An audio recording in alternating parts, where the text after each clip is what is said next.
वाहिगुरु जी का खालसा वाहिगुरु जी की फतेह। बड़े लंबे पैंडे मगरों माता गुजरी जी समेत दोहें साहिबजादे कम्मो माशकी दी झुग्गी कोल जा पहुंचे। माता जी नूं देखदियां ही वो बाहर आ गया ते हथ जोड़ के बेनती कीती, मेरे धन भाग जे आप जी मेरी निमाणी जही कुटिया विच विश्राम करो। माता जी ते साहिबजादे कम्मो दी शरदा देख के खुश होए।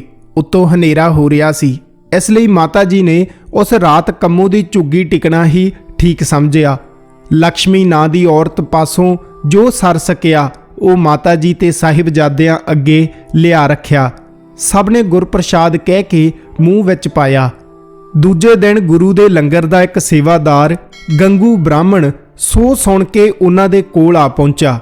माता गुजरी जी नूं हथ जोड़ के बेनती करन लगा, माता जी आप मेरे नाल साडे पिंड खेड़ी चलो, उत्थे आप जी नूं किसे किस्म दी खेचल नहीं होवेगी, किसे नूं आप बारे सूह तक नहीं लगेगी।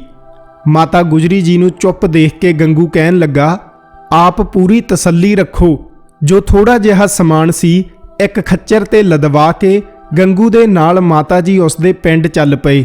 दोवें साहिबजादियां दे नाल नाल पैदल चलदे गए। कदे कदे माता जी कोलों दोवें साहिबजादे गुरु पिता अते भरावां साहिबजादा अजीत सिंह जी ते जुझार सिंह जी बारे पुछ लेंदे। सफ़र करदे करदे शाम पै गई। खेड़ी पिंड पुज के गंगू दे घर टिकाणा कीता। अपने नाल लिआंदा समान माता जी ने एक वखरे कमरे विच टिका दिता। दोनों साहिबजादियां दे कपड़े बदलाए ते बिस्तरा ठीक कीता। तिन्हां ने रल के रहरास साहिब दा पाठ कीता। फिर दोहां साहिबजादियां नूं अपनी गल वकड़ी विच लै के प्यार कीता, असीस दित्ती ते अपनी छाती नाल लगा के आराम करन लई लेट गए। रात नूं पोले पोले कदम रखदा गंगू उन्हां दे कमरे विच आया।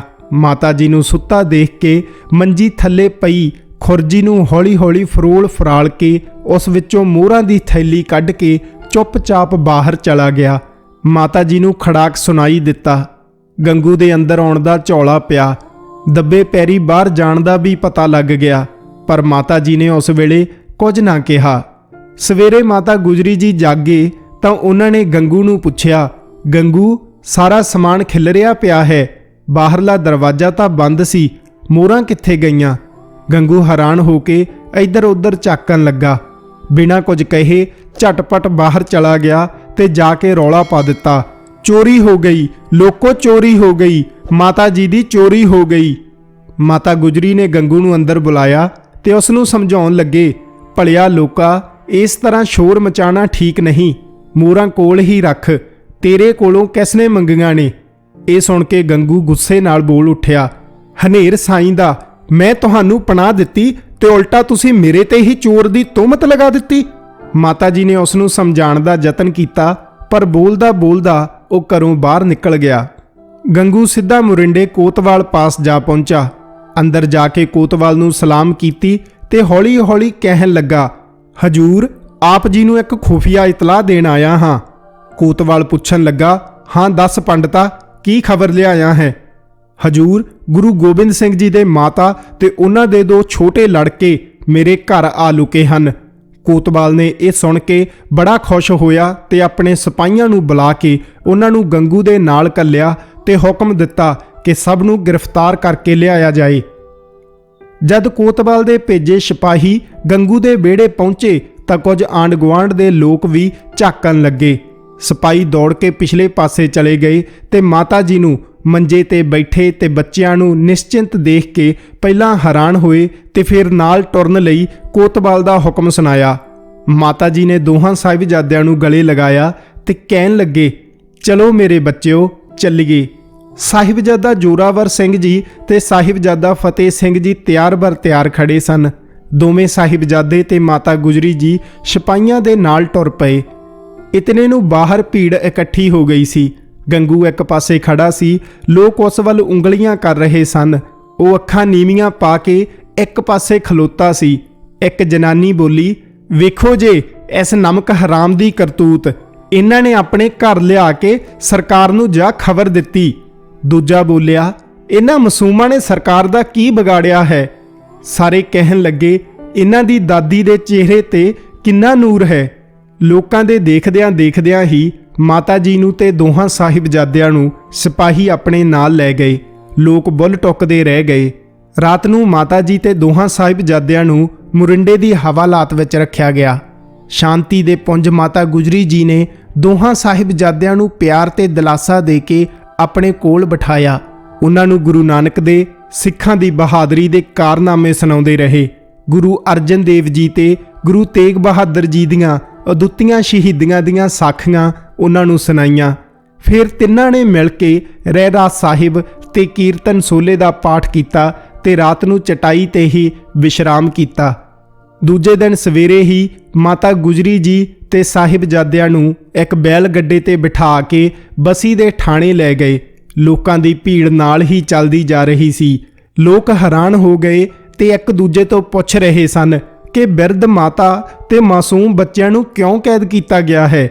ਜਿੱਥੋਂ ਵੀ ਲੰਘਦੇ ਲੋਕ ਘਰਾਂ ਤੋਂ ਬਾਹਰ ਆ ਜਾਂਦੇ। ਦਲੇਰ ਤੇ ਨਿਡਰ ਸਾਹਿਬਜ਼ਾਦਿਆਂ ਨੂੰ ਦੇਖ ਕੇ ਲੋਕ ਕਹਿ ਰਹੇ ਸਨ, ਆਪਣੇ ਬਹਾਦਰ ਪਿਤਾ ਦੇ ਬਹਾਦਰ ਸਪੂਤ ਹਨ।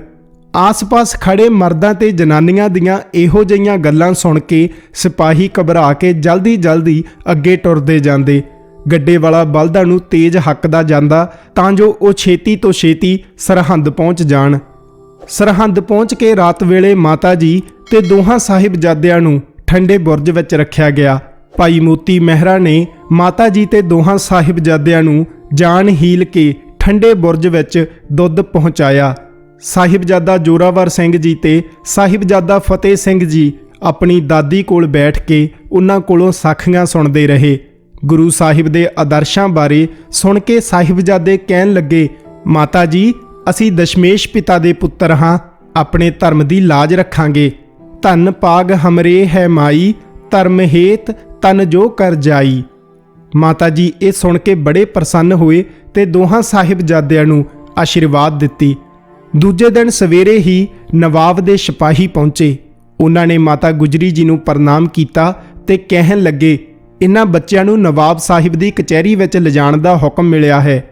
ਮਾਤਾ ਜੀ ਪੁੱਛਣ ਲੱਗੇ, ਕਿਸ ਦੋਸ਼ ਵਿੱਚ ਲੈ ਕੇ ਜਾਣਾ ਹੈ? ਸਿਪਾਹੀਆਂ ਨੇ ਜਵਾਬ ਦਿੱਤਾ, ਅਸੀਂ ਕੀ ਜਾਣੀਏ, ਅਸਾਂ ਤੇ ਹੁਕਮ ਦੀ ਪਾਲਣਾ ਕਰਨੀ ਹੈ। ਮਾਤਾ ਜੀ ਨੇ ਬੱਚਿਆਂ ਨੂੰ ਪਿਆਰ ਕੀਤਾ ਤੇ ਅਸੀਸ ਦਿੱਤੀ। ਦੋਵੇਂ ਸਾਹਿਬਜ਼ਾਦੇ ਆਪਣੀ ਦਾਦੀ ਜੀ ਅੱਗੇ ਸਿਰ ਝੁਕਾ ਕੇ ਸਿਪਾਹੀਆਂ ਨਾਲ ਚੱਲਣ ਲਈ ਤਿਆਰ ਹੋ ਗਏ। ਦੋਹਾਂ ਸਾਹਿਬਜ਼ਾਦਿਆਂ ਨੂੰ ਸਿਪਾਹੀ ਪੈਦਲ ਹੀ ਨਵਾਬ ਵਜ਼ੀਰ ਖਾਨ ਦੀ ਕਚਹਿਰੀ ਵੱਲ ਲੈ ਗਏ।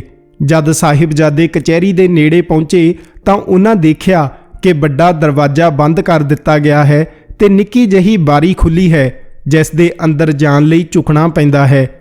ਸੂਝਵਾਨ ਸਾਹਿਬਜ਼ਾਦੇ ਹਾਕਮਾਂ ਦੀ ਚਾਲ ਸਮਝ ਗਏ। ਬੜੀ ਚੁਸਤੀ ਨਾਲ ਉਹਨਾਂ ਨੇ ਪਹਿਲੋਂ ਆਪਣੇ ਚਰਨ ਅੰਦਰ ਕੀਤੇ ਤੇ ਬਿਨਾਂ ਸੀਸ ਝੁਕਾਏ ਦਾਖਲ ਹੋ ਗਏ। ਨਵਾਬ ਵਜ਼ੀਰ ਖਾਨ ਦੀ ਕਚਹਿਰੀ ਲੱਗੀ ਸੀ। ਸਾਹਿਬਜ਼ਾਦਿਆਂ ਨੇ ਅੰਦਰ ਪਹੁੰਚਦਿਆਂ ਹੀ ਗੱਜ ਕੇ ਫਤਿਹ ਬੁਲਾਈ, ਵਾਹਿਗੁਰੂ ਜੀ ਕਾ ਖਾਲਸਾ ਵਾਹਿਗੁਰੂ ਜੀ ਕੀ ਫਤਿਹ। ਉਹਨਾਂ ਦੇ ਉੱਚੇ ਜੈਕਾਰੇ ਨਾਲ ਕਚਹਿਰੀ ਗੂੰਜ ਉੱਠੀ ਤੇ ਸਭ ਦੀਆਂ ਨਜ਼ਰਾਂ ਬਹਾਦਰ ਤੇ ਨਿਡਰ ਸਾਹਿਬਜ਼ਾਦਿਆਂ ਤੇ ਟਿਕ ਗਈਆਂ। ਗੋਰੇ ਤੇ ਚਿੱਟੇ ਕੇਸਰੇ ਬਾਣੇ ਤੇ ਗਲੇ ਵਿੱਚ ਪਾਈਆਂ ਕਿਰਪਾਨਾਂ ਨਾਲ ਉਹ ਬੜੇ ਹੀ ਪਿਆਰੇ ਲੱਗ ਰਹੇ ਸਨ। ਸਭ ਦਰਬਾਰੀ ਬਿਟ-ਬਿਟ ਤੱਕ ਰਹੇ ਸਨ। ਨਵਾਬ ਵਜ਼ੀਰ ਖਾਨ ਉਹਨਾਂ ਨੂੰ ਪੁਚਕਾਰ ਕੇ ਕਹਿਣ ਲੱਗਾ, ਬੱਚਿਓ ਤੁਸੀਂ ਬੜੇ ਹੀ ਚੰਗੇ ਲੱਗ ਰਹੇ ਹੋ। ਇਸਲਾਮ ਕੌਮ ਨੂੰ ਬੜਾ ਹੀ ਫਖਰ ਹੋਵੇਗਾ ਜੇ ਤੁਸੀਂ ਕਲਮਾ ਪੜ੍ਹ ਕੇ ਮੂਮਨ ਬਣ ਜਾਓ, ਤੁਹਾਨੂੰ ਮੂੰਹ ਮੰਗੀ ਮੁਰਾਦ ਮਿਲੇਗੀ। ਦੋਵੇਂ ਸਾਹਿਬਜ਼ਾਦੇ ਗੱਜ ਕੇ ਬੋਲੇ, ਸਾਡਾ ਧਰਮ ਸਾਨੂੰ ਪਿਆਰਾ ਹੈ, ਸੰਸਾਰੀ ਵਸਤੂਆਂ ਨੂੰ ਅਸੀਂ ਤੁੱਛ ਸਮਝਦੇ ਹਾਂ। ਉਹਨਾਂ ਦਾ ਇਹ ਜਵਾਬ ਸੁਣ ਕੇ ਨਵਾਬ ਨੂੰ ਗੁੱਸਾ ਆਇਆ, ਪਰ ਪੀ ਗਿਆ। ਨਵਾਬ ਕਾਜੀ ਨੂੰ ਕਹਿਣ ਲੱਗਾ, ਸੁਣ ਲਿਆ ਜੇ ਇਹਨਾਂ ਬਾਗੀਆਂ ਦੀ ਗੁਸਤਾਖੀ ਭਰਿਆ ਜਵਾਬ। ਇਹਨਾਂ ਨੂੰ ਮਾਸੂਮ ਨਾ ਸਮਝੋ, ਇਹਨਾਂ ਨੂੰ ਸਜ਼ਾ ਦੇਣੀ ਪਵੇਗੀ, ਇਹ ਬਾਗੀ ਬੇਟੇ ਹਨ। ਕਾਜੀ ਨੇ ਜਵਾਬ ਦਿੱਤਾ, ਇਹ ਮਾਸੂਮ ਬੇਗੁਨਾਹ ਹਨ। ਸ਼ਰਅ ਮੁਤਾਬਿਕ ਬਾਪ ਦੇ ਜੁਰਮ ਦੀ ਸਜ਼ਾ ਬੱਚਿਆਂ ਨੂੰ ਨਹੀਂ ਦਿੱਤੀ ਜਾ ਸਕਦੀ। ਨਵਾਬ ਨੇ ਫੇਰ ਕਿਹਾ, ਪਰ ਇਹ ਆਪ ਵੀ ਤਾਂ ਬਾਗੀ ਹਨ, ਦੇਖੋ ਕਿਵੇਂ ਸਿਰ ਉੱਚਾ ਕਰਕੇ ਖਲੋਤੇ ਹਨ। ਕਾਜੀ ਨੇ ਕਿਹਾ, ਪਰ ਇਹਨਾਂ ਨੇ ਜੁਰਮ ਤਾਂ ਕੋਈ ਨਹੀਂ ਕੀਤਾ। ਕਾਜੀ ਦਾ ਇਹ ਜਵਾਬ ਸੁਣ ਕੇ ਨਵਾਬ ਵਜ਼ੀਰ ਖਾਨ ਬੜਾ ਹੈਰਾਨ ਹੋਇਆ। ਫਿਰ ਨਵਾਬ ਵਜ਼ੀਰ ਖਾਨ ਸਾਹਿਬਜ਼ਾਦਿਆਂ ਨੂੰ ਸਮਝਾਉਣ ਲੱਗਾ, ਤੁਸੀਂ ਅਜੇ ਮਾਸੂਮ ਹੋ, ਤੁਹਾਡੀ ਉਮਰ ਖਾਣ ਪੀਣ ਦੀ ਹੈ। ਸਾਡਾ ਕਹਿਣਾ ਮੰਨੋ, ਜਾਗੀਰਾਂ ਤੁਹਾਨੂੰ ਦੇਵਾਂਗਾ, ਇੱਥੇ ਵੀ ਮੌਜਾਂ ਤੇ ਅਗਲੇ ਜਹਾਨ ਵੀ ਮੌਜਾਂ, ਤੁਹਾਨੂੰ ਜੰਨਤ ਨਸੀਬ ਹੋਵੇਗੀ। ਬੇਖੌਫ ਹੋ ਕੇ ਸਾਹਿਬਜ਼ਾਦੇ ਜ਼ੋਰਾਵਰ ਸਿੰਘ ਬੋਲੇ, ਸਾਡੀ ਜੰਗ ਜ਼ਬਰ ਤੇ ਬੇਇਨਸਾਫੀ ਦੇ ਵਿਰੁੱਧ ਹੈ।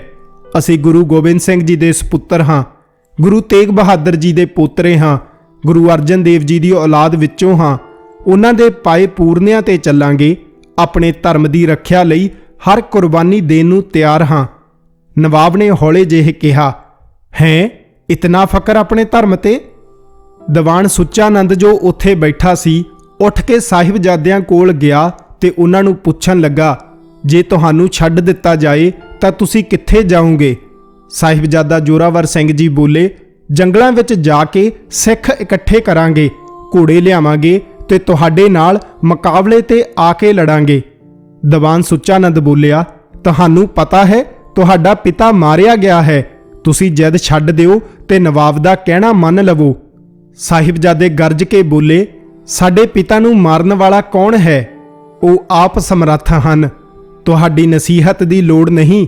ਜਦ ਤੱਕ ਇਹ ਜ਼ਾਲਮ ਰਾਜ ਨਸ਼ਟ ਨਹੀਂ ਹੋ ਜਾਂਦਾ ਅਸੀਂ ਲੜਦੇ ਹੀ ਜਾਵਾਂਗੇ। ਸੁੱਚਾਨੰਦ ਨੂੰ ਸਿੱਖ ਘਰ ਦਾ ਇਹ ਗੀਤ ਸੁਣਾਉਂਦੇ ਕਮਾਲ ਦੇ ਬਚਨ ਸਾਹਿਬਜ਼ਾਦਿਆਂ ਨੇ ਕਹੇ, ਹਮਰੇ ਬੰਸ ਰੀਤ ਇਮ ਆਈ, ਸੀਸ ਦੇਤ ਪਰ ਧਰਮ ਨਾ ਜਾਈ। ਦੀਵਾਨ ਸੁੱਚਾਨੰਦ ਨੂੰ ਹੈਰਾਨੀ ਪੀ ਹੋਈ ਤੇ ਗੁੱਸਾ ਵੀ ਆਇਆ। ਬੁੜਬੁੜ ਕਰਦਾ ਉਹ ਨਵਾਬ ਵਜ਼ੀਰ ਖਾਨ ਦੇ ਕੋਲ ਆਇਆ ਤੇ ਉਹਨਾਂ ਨੂੰ ਕਹਿਣ ਲੱਗਾ, ਨਵਾਬ ਸਾਹਿਬ, ਸੱਪ ਨੂੰ ਮਾਰਨਾ ਤੇ ਸੱਪ ਦੇ ਬੱਚਿਆਂ ਨੂੰ ਪਾਲਣਾ ਸਿਆਣਪ ਨਹੀਂ। ਭੇੜੀਆ ਦਾ ਬੱਚਾ ਭੇੜੀਆ ਹੀ ਹੁੰਦਾ। ਇਹਨਾਂ ਵੱਡਿਆਂ ਹੋ ਕੇ ਬਗਾਵਤ ਹੀ ਕਰਨੀ ਹੈ। ਇਹਨਾਂ ਨੂੰ ਜ਼ਰੂਰ ਸਜ਼ਾ ਮਿਲਣੀ ਚਾਹੀਦੀ ਹੈ। ਨਵਾਬ ਨੇ ਦੀਵਾਨ ਸੁੱਚਾਨੰਦ ਦੀ ਗੱਲ ਬਹੁਤ ਧਿਆਨ ਨਾਲ ਸੁਣੀ। ਜਦ ਨਵਾਬ, ਕਾਜੀ ਤੇ ਦੀਵਾਨ ਸੁੱਚਾਨੰਦ ਦੀ ਗੱਲਬਾਤ ਚੱਲ ਰਹੀ ਸੀ ਤਾਂ ਦੋਵੇਂ ਬੜੀ ਬੇਪਰਵਾਹੀ ਨਾਲ ਤੇ ਬਿਨਾਂ ਕਿਸੇ ਡਰ ਭੈ ਦੇ ਆਪਸ ਵਿੱਚ ਗੱਲਾਂ ਬਾਤਾਂ ਕਰਦੇ, ਹੱਸਦੇ ਖੇਡਦੇ ਸਨ। ਚਾਰੇ ਪਾਸੇ ਖੜੇ ਤੇ ਬੈਠੇ ਦਰਬਾਰੀ ਤੇ ਹੋਰ ਲੋਕ ਹੈਰਾਨ ਹੋ ਰਹੇ ਸਨ ਕਿ ਇਹਨਾਂ ਦੀ ਜ਼ਿੰਦਗੀ ਮੌਤ ਦਾ ਫੈਸਲਾ ਹੋ ਰਿਹਾ ਹੈ, ਪਰ ਇਹਨਾਂ ਦੇ ਚਿਹਰਿਆਂ ਤੇ ਕੋਈ ਫਿਕਰ ਚਿੰਤਾ ਨਹੀਂ। ਨਵਾਬ ਨੇ ਫੇਰ ਕਾਜੀ ਨੂੰ ਕਿਹਾ, ਦੀਵਾਨ ਸਾਹਿਬ ਨੂੰ ਦਿੱਤੇ ਇਹਨਾਂ ਦੇ ਗੁਸਤਾਖੀ ਭਰੇ ਜਵਾਬ ਆਪਨੇ ਸੁਣੇ ਹੀ ਹਨ। ਇਹਨਾਂ ਨੂੰ ਰਿਹਾ ਕਰਨਾ ਠੀਕ ਨਹੀਂ ਹੋਵੇਗਾ।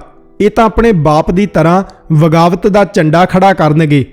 ਕਾਜੀ ਨੇ ਵੀ ਸੁੱਚਾਨੰਦ ਨਾਲ ਹੋਈ ਸਾਹਿਬਜ਼ਾਦਿਆਂ ਦੀ ਗੱਲ ਸੁਣੀ ਸੀ। ਕੁਝ ਦੇਰ ਸੋਚ ਕੇ ਉਹ ਖੜਾ ਹੋਇਆ ਤੇ ਫਤਵਾ ਦਿੱਤਾ, ਇਹ ਬੱਚੇ ਬਗਾਵਤ ਤੇ ਤੁਲੇ ਹੋਏ ਹਨ, ਇਹਨਾਂ ਨੂੰ ਜਿੰਦਾ ਨੀਹਾਂ ਵਿੱਚ ਚਿਣ ਦਿੱਤਾ ਜਾਏ। ਕਾਜੀ ਦਾ ਇਹ ਫਤਵਾ ਸੁਣ ਕੇ ਦਰਬਾਰ ਵਿੱਚ ਹਾਜ਼ਰ ਸਭ ਲੋਕ ਦੰਗ ਰਹਿ ਗਏ, ਪਰ ਨਿਡਰ ਸਾਹਿਬਜ਼ਾਦੇ ਬੜੀ ਬੇਪਰਵਾਹੀ ਨਾਲ ਖੜੇ ਸਨ। ਕਾਜੀ ਨੇ ਨਵਾਬ ਨੂੰ ਸਲਾਹ ਦਿੱਤੀ, ਇਹਨਾਂ ਬੱਚਿਆਂ ਨੂੰ ਨਵਾਬ ਮਲੇਰਕੋਟਲਾ ਦੇ ਹਵਾਲੇ ਕਰ ਦਿਓ। ਇਹਨਾਂ ਦੇ ਬਾਪ ਦੇ ਸਿੱਖਾਂ ਨੇ ਉਸ ਦਾ ਭਰਾ ਮਾਰ ਦਿੱਤਾ ਸੀ, ਉਹ ਆਪਣਾ ਬਦਲਾ ਲੈ ਲਵੇਗਾ। ਨਵਾਬ ਨੇ ਸ਼ੇਰ ਮੁਹੰਮਦ ਖਾਨ ਨੂੰ ਬੁਲਾਵਾ ਕੱਲਿਆ। ਜਦ ਉਹ ਆਇਆ ਤਾਂ ਨਵਾਬ ਨੇ ਉਸ ਨੂੰ ਕਿਹਾ, ਸ਼ੇਰ ਮੁਹੰਮਦ ਖਾਨ, ਗੁਰੂ ਗੋਬਿੰਦ ਸਿੰਘ ਜੀ ਦੇ ਸਿੱਖਾਂ ਨੇ ਤੁਹਾਡੇ ਭਰਾ ਨੂੰ ਮਾਰ ਦਿੱਤਾ ਸੀ। ਹੁਣ ਮੌਕਾ ਹੈ ਬਦਲਾ ਲੈਣ ਦਾ। ਗੁਰੂ ਦੇ 2 ਬੇਟੇ ਗ੍ਰਿਫਤਾਰ ਕਰ ਲਿਆਂਦੇ ਹਨ। ਕਾਜੀ ਸਾਹਿਬ ਨੇ ਫਤਵਾ ਦਿੱਤਾ ਹੈ ਕਿ ਇਹਨਾਂ ਨੂੰ ਜਿੰਦਾ ਨੀਹਾਂ ਵਿੱਚ ਚਿਣਵਾ ਦਿੱਤਾ ਜਾਏ। ਇਹ ਤੇਰੇ ਹਵਾਲੇ ਕੀਤੇ ਜਾ ਰਹੇ ਹਨ, ਤੂੰ ਫਤਵੇ ਦੀ ਤਾਮੀਲ ਕਰਨੀ ਹੈ। ਇਹ ਸੁਣ ਕੇ ਸ਼ੇਰ ਮੁਹੰਮਦ ਖਾਨ ਹੱਕਾ ਬੱਕਾ ਹੋ ਗਿਆ। ਉਸ ਦੇ ਮੂੰਹੋਂ ਗੱਲ ਨਾ ਨਿਕਲੀ। ਆਖਰ ਹੌਂਕਾ ਭਰ ਕੇ ਕਹਿਣ ਲੱਗਾ, ਨਵਾਬ ਸਾਹਿਬ, ਇਹ ਜ਼ੁਲਮ ਹੈ। ਮੇਰਾ ਭਰਾ ਤਾਂ ਲੜਾਈ ਵਿੱਚ ਮਾਰਿਆ ਗਿਆ ਸੀ, ਇਹਨਾਂ ਮਾਸੂਮਾਂ ਦਾ ਕੀ ਕਸੂਰ ਹੈ? ਇਸ ਤਰ੍ਹਾਂ ਹਾਂ ਦਾ ਨਾਰਾ ਮਾਰ ਉਹ ਬਾਹਰ ਨਿਕਲ ਗਿਆ। ਇਧਰ ਨਵਾਬ ਵਜ਼ੀਰ ਖਾਨ ਨੇ ਹੁਕਮ ਦਿੱਤਾ ਕਿ ਦੋਹਾਂ ਸਾਹਿਬਜ਼ਾਦਿਆਂ ਨੂੰ ਵਾਪਸ ਬੁਰਜ ਵਿੱਚ ਘੱਲ ਦਿੱਤਾ ਜਾਏ। ਇਧਰ ਆਪਣੇ ਅਹਿਲਕਾਰਾਂ ਨੂੰ ਹਦਾਇਤ ਕੀਤੀ ਕਿ ਇਹਨਾਂ ਨੂੰ ਨੀਹਾਂ ਵਿੱਚ ਚਿਣ ਲਈ ਕਿਸੇ ਜੱਲਾਦ ਦਾ ਫੌਰਨ ਬੰਦੋਬਸਤ ਕੀਤਾ ਜਾਏ। ਸਾਹਿਬਜ਼ਾਦੇ ਬੁਰਜ ਵਿੱਚ ਮਾਤਾ ਗੁਜਰੀ ਕੋਲ ਜਾ ਪਹੁੰਚੇ ਤੇ ਕਚਹਿਰੀ ਵਿੱਚ ਹੋਈ ਸਾਰੀ ਗੱਲਬਾਤ ਸੁਣਾਈ। ਮਾਤਾ ਜੀ ਦੇ ਹੰਝੂ ਭਰ ਆਏ ਤੇ ਉਹਨਾਂ ਨੇ ਦੋਹਾਂ ਸਾਹਿਬਜ਼ਾਦਿਆਂ ਨੂੰ ਘੁੱਟ ਕੇ ਗਲੇ ਨਾਲ ਲਗਾ ਲਿਆ। ਤੁਸਾਂ ਰੱਖ ਵਿਖਾਈ ਹੈ, ਵਾਹਿਗੁਰੂ ਸਦਾ ਆਪ ਦੇ ਅੰਗ ਸੰਗ ਹੈ। ਦੂਜੇ ਦਿਨ ਸਵੇਰੇ ਦੋਹਾਂ ਸਾਹਿਬਜ਼ਾਦਿਆਂ ਨੂੰ ਮੁੜ ਨਵਾਬ ਦੀ ਕਚਹਿਰੀ ਵਿੱਚ ਪੇਸ਼ ਕੀਤਾ ਗਿਆ। ਨਵਾਬ ਨੇ ਉਹਨਾਂ ਨੂੰ ਪੁੱਛਿਆ, ਕਿਉਂ ਬੱਚਿਓ, ਤੁਹਾਡਾ ਕੀ ਇਰਾਦਾ ਹੈ? ਦੀਨ ਕਬੂਲਦੇ ਹੋ ਕਿ ਤੁਹਾਨੂੰ ਨੀਹਾਂ ਵਿੱਚ ਚਿਣਵਾ ਦਿੱਤਾ ਜਾਏ? ਦੋਵੇਂ ਸਾਹਿਬਜ਼ਾਦੇ ਨਿਧੜਕ ਹੋ ਕੇ ਬੋਲੇ, ਅਸੀਂ ਕਦੇ ਵੀ ਆਪਣਾ ਧਰਮ ਨਹੀਂ ਤਿਆਗਦੇ। ਇਹ ਸੁਣ ਕੇ ਨਵਾਬ ਅਚੰਭਿਤ ਹੋ ਗਿਆ।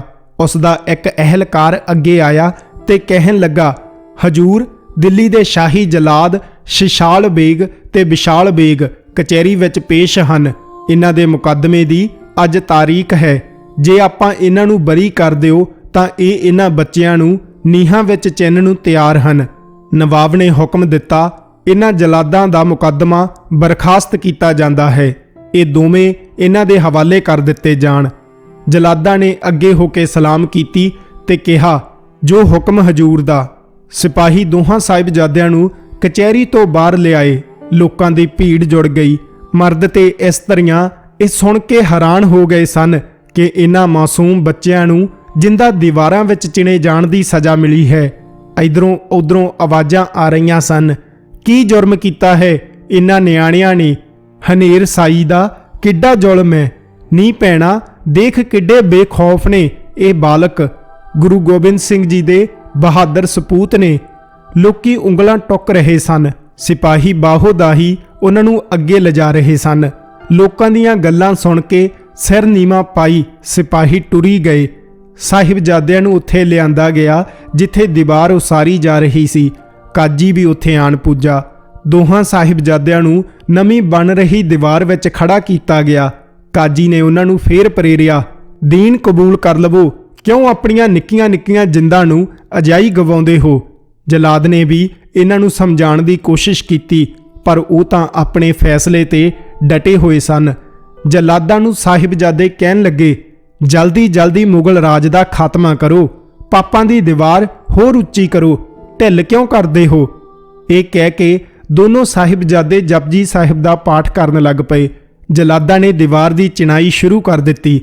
ਜਦ ਦੀਵਾਰ ਉਹਨਾਂ ਦੀਆਂ ਛਾਤੀਆਂ ਤੱਕ ਪਹੁੰਚੀ ਤਾਂ ਨਵਾਬ ਤੇ ਕਾਜੀ ਫੇਰ ਉਹਨਾਂ ਦੇ ਕੋਲ ਆਏ ਤੇ ਕਹਿਣ ਲੱਗੇ, ਬੱਚਿਓ, ਹਜੇ ਵੀ ਵਕਤ ਹੈ, ਜਾਨ ਬਖਸ਼ੀ ਜਾ ਸਕਦੀ ਹੈ। ਕਲਮਾ ਪੜੋ ਤੇ ਦੀਵਾਰ ਢਾਹ ਦਿੱਤੀ ਜਾਏਗੀ। ਸਾਹਿਬਜ਼ਾਦੇ ਗੱਜ ਕੇ ਬੋਲੇ, ਅਸੀਂ ਆਪਣਾ ਧਰਮ ਨਹੀਂ ਤਿਆਗਦੇ, ਮਰਨ ਤੋਂ ਅਸੀਂ ਨਹੀਂ ਡਰਦੇ। ਕਰੋੜ ਵਾਰ ਵੀ ਜ਼ਿੰਦਗੀ ਮਿਲੇ ਤਾਂ ਵੀ ਧਰਮ ਦੇ ਟਾਕਰੇ ਹੇਚ ਹੈ।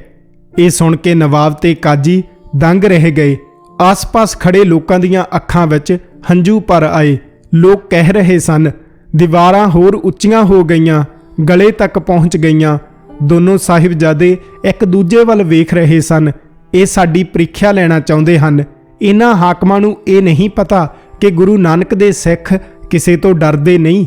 ਗੁਰੂ ਅਰਜਨ ਦੇਵ ਜੀ ਨੇ ਤੱਤੇ ਤਵਿਆਂ ਤੇ ਬੈਠ ਕੇ ਸ਼ਹੀਦੀ ਦਿੱਤੀ ਹੈ। ਉਹਨਾਂ ਨੇ ਮਨੁੱਖ ਨੂੰ ਜਿੱਥੇ ਜੀਵਨ ਦੀ ਜਾਂਚ ਦੱਸੀ ਹੈ, ਉੱਥੇ ਮਰਨ ਦਾ ਬਲ ਵੀ ਦੱਸਿਆ। ਛੋਟੇ ਸਾਹਿਬਜ਼ਾਦੇ ਫਤਿਹ ਸਿੰਘ ਨੇ ਕਿਹਾ, ਸਾਡੇ ਦਾਦਾ ਜੀ ਗੁਰੂ ਤੇਗ ਬਹਾਦਰ ਜੀ ਨੇ ਸੀਸ ਦਿਆ ਪਰ ਸਿਰ ਨਾ ਦਿਆ। ਅਸੀਂ ਹੁਣ ਜਲਦੀ ਹੀ ਉਹਨਾਂ ਕੋਲ ਪਹੁੰਚ ਜਾਵਾਂਗੇ। ਉਹ ਸਾਨੂੰ ਉਡੀਕ ਰਹੇ ਹਨ। ਥੋੜੀ ਦੇਰ ਮਗਰੋਂ ਦੋਨੋਂ ਸਾਹਿਬਜ਼ਾਦੇ ਬੇਹੋਸ਼ ਹੋ ਗਏ। ਇਹ ਦੇਖ ਕੇ ਜਲਾਦ ਘਬਰਾ ਗਏ। ਆਪਸ ਵਿੱਚ ਸਲਾਹ ਕਰਕੇ ਕਹਿਣ ਲੱਗੇ, ਹੁਣ ਇਹ ਅਖੀਰਲੇ ਦਮਾਂ ਤੇ ਹਨ, ਦੀਵਾਰ ਹੋਰ ਉੱਚੀ ਕਰਨ ਦੀ ਜ਼ਰੂਰਤ ਨਹੀਂ। ਇਹਨਾਂ ਨੂੰ ਜਿੰਬਾ ਕਰਕੇ ਕੰਮ ਖਤਮ ਕੀਤਾ ਜਾਏ। ਉੱਤੋਂ ਰਾਤ ਪੈ ਰਹੀ ਹੈ। ਦੀਵਾਰ ਡਿੱਗ ਪਈ ਤੇ ਬੇਹੋਸ਼ ਹੋਏ ਸਾਹਿਬਜ਼ਾਦਿਆਂ ਨੂੰ ਬਾਹਰ ਕੱਢ ਕੇ ਜ਼ਮੀਨ ਤੇ ਲਟਾ ਦਿੱਤਾ ਗਿਆ ਤੇ ਸ਼ਹੀਦ ਕਰ ਦਿੱਤਾ ਗਿਆ।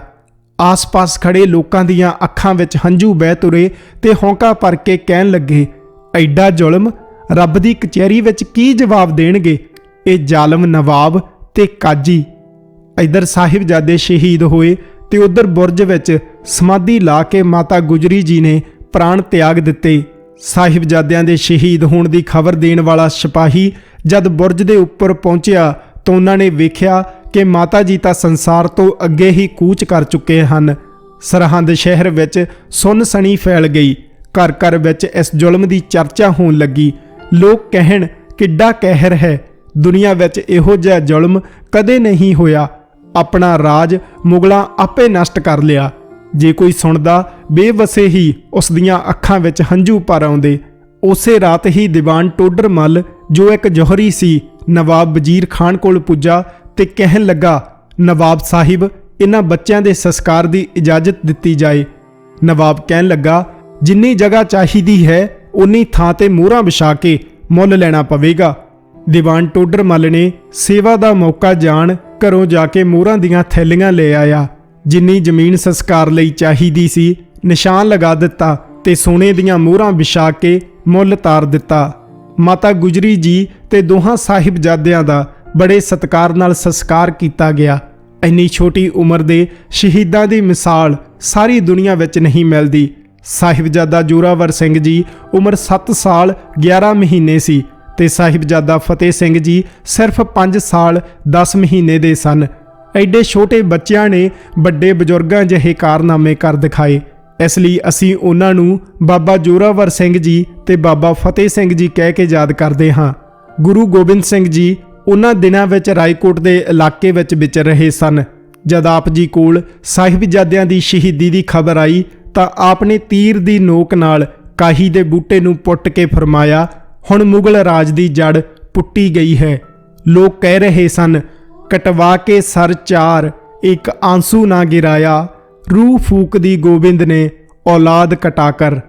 ਥੋੜੇ ਹੀ ਸਮੇਂ ਮਗਰੋਂ ਗੁਰੂ ਗੋਬਿੰਦ ਸਿੰਘ ਜੀ ਜਦ ਨਦੇੜ ਗਏ ਤਾਂ ਮਾਧੋਦਾਸ ਬੈਰਾਗੀ ਸਿੰਘ ਸੱਜ ਕੇ ਬਾਬਾ ਬੰਦਾ ਸਿੰਘ ਬਹਾਦਰ ਬਣਿਆ। ਇਸ ਨੇ ਮੁਗਲ ਰਾਜ ਦੀਆਂ ਨੀਹਾਂ ਪੂਲੀਆਂ ਕੀਤੀਆਂ ਤੇ ਸਰਹੰਦ ਦੀ ਇੱਟ ਨਾਲ ਇੱਟ ਖੜਕਾ ਦਿੱਤੀ। ਸੁਤੰਤਰ ਰਾਜ ਸਥਾਪਿਤ ਕੀਤਾ। ਨਾਨਕ ਨਾਮ ਦਾ ਸਿੱਕਾ ਚਲਾਇਆ ਤੇ ਦੇਗ ਤੇਗ ਫਤਿਹ ਦੀ ਮੋਹਰ ਬਣਾਈ। ਹਿੰਦੀ ਦੇ ਰਾਸ਼ਟਰ ਕਵੀ ਮੈਥਿਲੀ ਸ਼ਰਨ ਗੁਪਤਾ ਨੇ ਆਪਣੇ ਮਹਾਕਾਵਿਆ ਭਾਰਤ ਭਾਰਤੀ ਵਿੱਚ ਲਿਖਿਆ ਹੈ, ਜਿਸ ਕੁਲ ਜਾਤ ਕੌਮ ਕੇ ਬੱਚੇ दे सकते यूं बलिदान, उसका वर्तमान कुछ भी हो, भविष्य है महामहान, भविष्य है महामहान। दोस्तों ਇਹ ਇਤਿਹਾਸ ਕਿਤਾਬ ਨਿੱਕੀਆਂ ਜਿੰਦਾਂ ਵੱਡਾ ਸਾਕਾ ਵਿੱਚੋਂ ਸੁਣਾਇਆ ਜਾ ਰਿਹਾ ਸੀ, ਜਿਸ ਨੂੰ ਪ੍ਰਕਾਸ਼ਿਤ ਕੀਤਾ ਹੈ ਗੁਰਦੁਆਰਾ ਫਤਿਹਗੜ੍ਹ ਸਾਹਿਬ ਧਰਮ ਪ੍ਰਚਾਰ ਕਮੇਟੀ, ਸ਼੍ਰੋਮਣੀ ਗੁਰਦੁਆਰਾ ਪ੍ਰਬੰਧਕ ਕਮੇਟੀ ਸ਼੍ਰੀ ਅੰਮ੍ਰਿਤਸਰ ਸਾਹਿਬ ਤੋਂ। ਦੋਸਤੋ ਤੁਸੀਂ ਸੁਣ ਰਹੇ ਸੀ ਆਪਣੇ ਦੋਸਤ ਜਗਮੀਤ ਸਿੰਘ ਹਠੂਰ ਨੂੰ। ਮੈਨੂੰ ਅੱਜ ਲਈ ਦਿਓ ਇਜਾਜ਼ਤ। ਬਹੁਤ ਜਲਦ ਫੇਰ ਮਿਲਾਂਗੇ ਕਿਸੇ ਸੋਹਣੀ ਵੀਡੀਓ ਦੇ ਨਾਲ। ਤਦ ਤੱਕ ਲਈ ਵਾਹਿਗੁਰੂ ਜੀ ਕਾ ਖਾਲਸਾ, ਵਾਹਿਗੁਰੂ ਜੀ ਕੀ ਫਤਿਹ।